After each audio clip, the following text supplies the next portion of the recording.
Shri Surabhi ગૌતમે video કોન્ફરન્સના માધ્યમથી તાલુકા તંત્ર વાહનોને સાવચેતીને તકેદારીના પગલાં લેવા જરૂરી સૂચના આપી. હવામાન વિભાગ દ્વારા દાહોદ જિલ્લામાં આગામી દિવસો દરમિયાન ભારેથી અતિભારે વરસાદની આગાહીના પગલે જિલ્લા વહીવટીતંત્ર સાબદું થયું છે. કલેક્ટર શ્રી સુરભી ગૌતમે તમામ અધિકારીઓ, કર્મચારીઓ અને તલાટીઓને ફરજિયાતપણે હેડક્વાર્ટર પર હાજર રહી સંભવિત પરિસ્થિતિમાં સાવચેતી અને તકેદારીના તમામ પગલાં લેવા જણાવ્યું છે.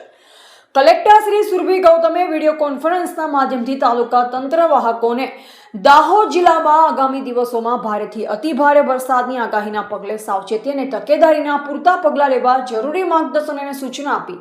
વધુમાં જિલ્લાની તમામ શૈક્ષણિક સંસ્થા અને આંગણવાડી કેન્દ્ર તારીખ 24/7/2026 શુક્રવારના બંધ રાખવાની સૂચના આપવામાં આવી છે.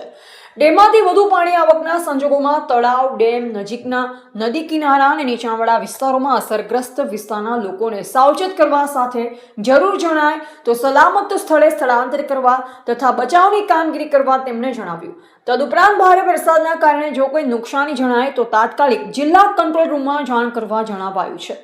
આ વિડીયો કોન્ફરન્સમાં જિલ્લા વિકાસ અધિકારી શ્રી હિરેન બારોટ, જિલ્લા પોલીસ અધિક્ષક શ્રી રવિ રાસી જાડેજા, નિવાસી અધિક કલેક્ટર શ્રી જે.એમ. રાવલ સહિત પ્રાંત અધિકારીશ્રીઓ, વન વિભાગના અધિકારીશ્રીઓ, નાયબ જિલ્લા પોલીસ અધિક્ષકશ્રીઓ, મામલતદારશ્રીઓ, તાલુકા વિકાસ અધિકારીશ્રીઓ સહિત સંકલનના અધિકારીઓ જોડાયા હતા.